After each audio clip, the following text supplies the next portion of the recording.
Hello everyone, math teacher में आप लोगों का स्वागत है। तो चलिए आज हम लोग जानेंगे गेस क्वेश्चन जो कि आपका केमिस्ट्री ऑनर्स का है, बीएससी पार्ट 2। ठीक है, मस्ट यानी वीवीआई क्वेश्चन होने वाला है आपका। ठीक है, 100% आपका एग्जाम में ये क्वेश्चन आने वाला है, 100% श्योर।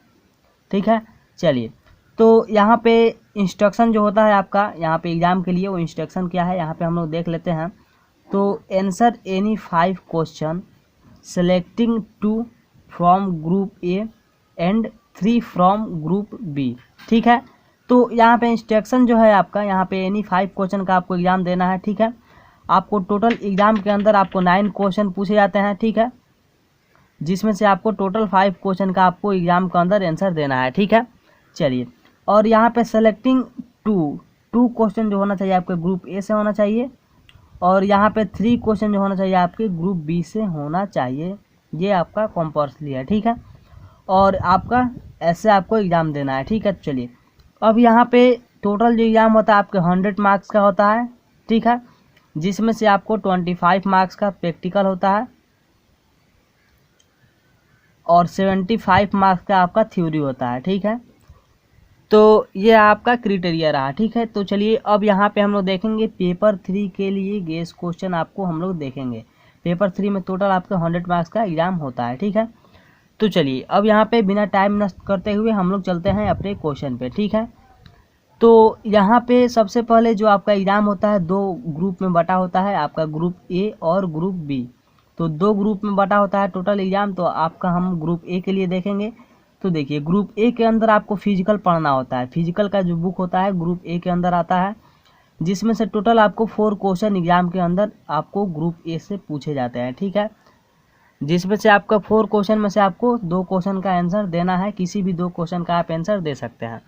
तो चलिए हम लोग अपने क्वेश्चन को देखते हैं। तो क्वेश्चन नंबर जो 1 का ए है, देखिए एक चीज़ और है इसमें, जो आपका एग्जाम का पैटर्न जो होता है आपका क्वेश्चन 1 देगा तो उसके अंदर ए और बी करके 2 क्वेश्चन देगा। ठीक है, यानी कि एक क्वेश्चन के अंदर 2 क्वेश्चन आपका देता है एग्जाम के अंदर। ठीक है, तो चलिए तो यहाँ पे फर्स्ट जो क्वेश्चन है, derive an expression for rate constant of a second order reaction. ठीक है, when the concentration of both reactants are equal. ठीक है, तो ये रहा आपका क्वेश्चन। यहाँ पे सेकंड ऑर्डर रिएक्शन को आप लोगों को एक्सप्रेशन करना है। ठीक है, चलिए टाइम बहुत कम है इसलिए हम लोग जल्दी जल्दी अपने क्वेश्चन को देखेंगे।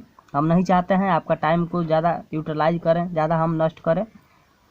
तो हम चाहते हैं जितना से ज़्यादा आपका टाइम यूटिलाइज हो, इसीलिए हम लोग जल्दी जल्दी क्वेश्चन को देखेंगे, क्योंकि वीडियो ज़्यादा लंबा नहीं होनी चाहिए। ठीक है, चलिए हम लोग क्वेश्चन नंबर ए का बी देखते हैं, 1 का बी देखते हैं। State and explain Maxwell's law of distribution. यहाँ पे एक्सप्लेन करना है एंड स्टेटमेंट भी देना है आपको मैक्सवेल लॉ ऑफ डिस्ट्रीब्यूशन का। ठीक है, of velocities of the molecules of gas at different temperature. ठीक है, तो ये रहा आपका क्वेश्चन नंबर 2। देखिए जितना भी हम क्वेश्चन बताते जा रहे हैं आप कॉपी लीजिए और प्रत्येक क्वेश्चन को अपने कॉपी पे राइट डाउन कीजिए, तो आप उससे क्लियर होगा आपको कितना क्वेश्चन आपको प्रिपेयर करना है। ठीक है, तो चलिए हम लोग बढ़ते हैं अपने नेक्स्ट क्वेश्चन पे। 2 का ए कह रहा है what is meant by butter solution give 2 example. ठीक है, what is meant by butter solution, यहाँ पे गिव देना है। गिव यानी कि देना है आपको 2 एग्जाम्पल उसका देना है। ठीक है, चलिए अब हम लोग 2 का बी देखते हैं। कह रहा है derive the expression for rate constant of a third order reaction. ठीक है, when the concentration of all the 3 reactants are same. यहाँ पे ड्राइव करना एक्सप्रेशन ऑफ रेट कांस्टेंट को। ठीक है, वो भी थर्ड ऑर्डर रिएक्शन के लिए। ठीक है, when concentration of all 3 reactants are same, यानी कि concentration of all 3 reactants same रहेगा। ठीक है, चलिए अब हम लोग देखते हैं अपने क्वेश्चन नंबर 3 को। 3 का ए कह रहा है what is difference between galvanic cell and electrolytic cell. ठीक है, तो यहाँ पे आपको डिफरेंस बताना है गैल्वेनिक सेल और इलेक्ट्रोलाइटिक सेल के बीच का। ठीक है, चलिए अब हम लोग देखते हैं क्वेश्चन नंबर 3 का बी। कह रहा है राइट नोट्स ऑन फॉलोइंग, यानी कि जितना भी नीचे दिया हुआ है उस पर आपको किसी नोट इसका नोट्स लिखना है। इसके ऊपर छोटा एक शॉर्ट में आपको नोट्स लिखना होगा। ठीक है, तो चलिए जो आपका 1 नंबर दिया है विस्कोसिटी ऑफ गैस, सेकंड जो दिया है बफर सॉल्यूशन, थर्ड दिया है होमोजीनियस एंड हेट्रोजीनियस कैटेलाइट्स। ठीक है, तो ये रहा आपका 3rd नंबर क्वेश्चन यहाँ पे समाप्त होता है।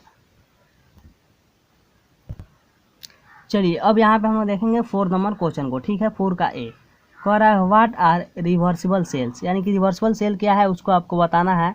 Explain the different types of reversible electrodes with suitable example, ठीक है। यहाँ पे रिवर्सिबल सेल भी आपको बताना है और एक्सप्लेन भी करना है different type of reversible electrodes को, ठीक है, एक सूटेबल एग्जाम्पल के साथ, ठीक है। चलिए 4 का हम लोग बी देखते हैं। 4 का बी कह रहा है what is the effect of temperature, यानी कि टेम्परेचर का इफेक्ट क्या होता है आपको बताना है on distribution of kinetic energy, यानी कि on distribution of kinetic energy के ऊपर, ठीक है। तो इस प्रकार आपका टोटल यहाँ पे ग्रुप ए समाप्त होता है। ग्रुप ए से आपके टोटल 4 क्वेश्चन हो चुके हैं। अब यहाँ पे हम लोग यहाँ पे स्टार्ट होता है आपका ग्रुप बी, ठीक है। तो ग्रुप बी के अंदर आपको क्या पढ़ना है, देखिए यहाँ पे दिख रहा होगा इनऑर्गेनिक केमिस्ट्री, ठीक है। इनऑर्गेनिक केमिस्ट्री से टोटल आपको ग्रुप बी के अंदर क्वेश्चन आते हैं, ठीक है। तो यहाँ पे ग्रुप बी से टोटल आपको एग्जाम के अंदर 5 क्वेश्चन, यानी कि इनऑर्गेनिक केमिस्ट्री से 5 क्वेश्चन आपको एग्जाम के अंदर दिए जाएंगे, ठीक है, जिसमें से आपको 3 क्वेश्चन का आंसर देना यहाँ पे कंपल्सरी है, ठीक है। 3 क्वेश्चन का आंसर आपको अनिवार्य है यहाँ पे देना, ठीक है। तो चलिए अपना हम लोग क्वेश्चन को देखते हैं। तो यहाँ पे हम टॉप 10 क्वेश्चन को गेस किए हैं, तो इसलिए इसमें आपको 5 क्वेश्चन नहीं बल्कि 6 क्वेश्चन होगा, क्योंकि ग्रुप ए के अंदर हमने 4 क्वेश्चन देखा है और इसमें 6 क्वेश्चन देखेंगे तो हमारा टॉप 10 हो जाएगा, ठीक है। तो चलिए आपको एग्जाम के अंदर 5 ही क्वेश्चन पूछे जाएंगे। तो हम लोग 5 नंबर क्वेश्चन का ये देखते हैं। कह रहा है compare water and liquid ammonia as solvent, यहाँ पे कंपेयर करना है water and liquid ammonia as solvent के रूप में, ठीक है। चलिए अब हम लोग क्वेश्चन नंबर बी को देखते हैं। 5 का बी कह रहा है discuss valence bond theory of bonding in coordination compound, यहाँ पे डिस्कस करना है valence bond theory of bonding in coordination compound को, ठीक है। चलिए अब हमारा यहाँ पे क्वेश्चन नंबर 6 स्टार्ट होता है। 6 का ए कह रहा है discuss the formation of sigma, ये सिग्मा का सिंबल है, पाई एंड डेल्टा बॉन्ड्स, यहाँ पे डिस्कस करना है formation of sigma delta pi bonds के बारे में, ठीक है। चलिए अब यहाँ पे क्वेश्चन नंबर 6 का बी स्टार्ट होता है, ठीक है।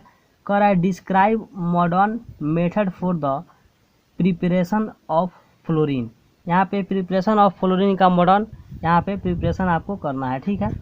चलिए अब यहाँ पे हम लोग देखेंगे क्वेश्चन नंबर 7 का ए कह रहा है एक्सप्लेन रेजोनेंस, यानी कि रेजोनेंस को एक्सप्लेन करना है। What are the conditions for a molecule to show resonance, यहाँ पे कंडीशन क्या होते हैं मोलिक्यूल्स को शो रेजोनेंस दिखाने के लिए, आपको यहाँ पे ये भी दिखाना है, ठीक है।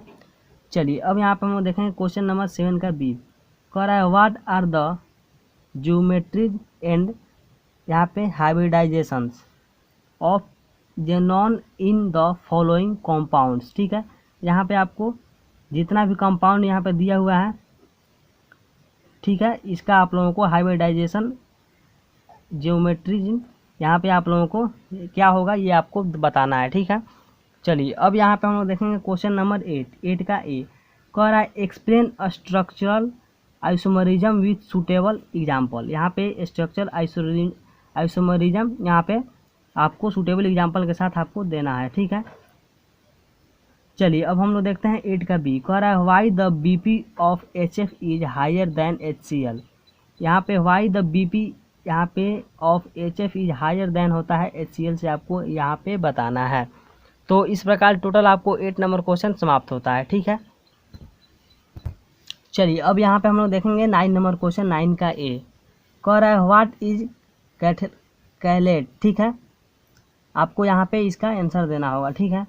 चलिए हम लोग देखते हैं 9 का बी कह रहा है give the structure of inner complex formed by dimethyl, ठीक है, गायलोमेक्समाइल, ठीक है। तो यहाँ पे आपको इसका आपको structure and inner complex formed भाई यहाँ पे डाइमेथाइल ग्लायो एक्साइम के रूप में आपको देना है। चलिए अब हम लोग देखेंगे 9 का सी, ऐसे आपको इस फॉर्म में आपको एग्जाम के अंदर क्वेश्चन दिए जाते हैं। कोई क्वेश्चन के अंदर A B C करके आपको यहाँ पे C तक रहेगा क्वेश्चन और उसका आपको आंसर देना पड़ेगा, ठीक है। चलिए अब हम लोग देखते हैं C नंबर क्वेश्चन को। Short notes inner and outer orbital compound complex, ठीक है। तो यहाँ पे शॉर्ट नोट्स आपको इनर और यहाँ पे आउटर आपको ऑर्बिटल कॉम्प्लेक्स का आपको शॉर्ट नोट्स में इसको लिखना होगा, ठीक है। चलिए अब हम लोग देखते हैं क्वेश्चन नंबर 10 का ए। कह रहा है डिस्कस द फॉलोइंग जनरल यहाँ पे कैरेक्टरिस्टिक, ठीक है। तो यहाँ पे आपको क्या करना है, discuss the following general characteristic, ठीक है, ऑफ डी ब्लॉक एलिमेंट्स का आपको देना है जनरल यहाँ पे कैरेक्टरिस्टिक्स, ठीक है। तो देखिए यहाँ पे अब हम लोग देखेंगे, यहाँ पे देखिए जो नीचे दिया हुआ है आपका फर्स्ट में ए में जो दिया हुआ है नीचे जो डी ब्लॉक एलिमेंट्स हैं इसका आपको लिखना है, डिस्कस करना है जनरल कैरेक्टरिस्टिक को, ठीक है। तो चलिए वेरिएबल यहाँ पे ऑक्सीडेशन स्टेट्स, ठीक है। और जो आपका पैरामैग्नेटिज्म सेकंड में थर्ड में दिया हुआ है फॉर्मेशन ऑफ यहाँ पे कोलॉइड आयंस, यहाँ पे कॉम्प्लेक्स फॉर्मेशंस। तो इसको आप लोगों को एग्जाम के अंदर आंसर देना होगा। चलिए और हम लोग देखते हैं 10 का बी, जो आपका लास्ट क्वेश्चन का लास्ट नंबर है। एक्सप्लेन द फॉलोइंग, यानी कि नीचे जितना भी दिया हुआ है उसको आपको एक्सप्लेन करना है, ठीक है। तो फर्स्ट में दिया है कोऑर्डिनेशन नंबर, सेकंड में है लिंकेज आइसोमेरिज्म, और थर्ड में है एम्बिडेंटेड लिंकेज, ठीक है, लिंगेंट्स, एम्बिडेंटेड लिंगेट्स, ठीक है। तो आपको इस प्रकार टोटल क्वेश्चन समाप्त होते हैं।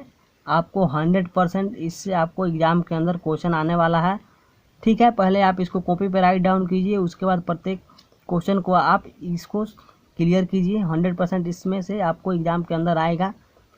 तो फिर मिलते हैं नेक्स्ट वीडियो में आपका पेपर 4 के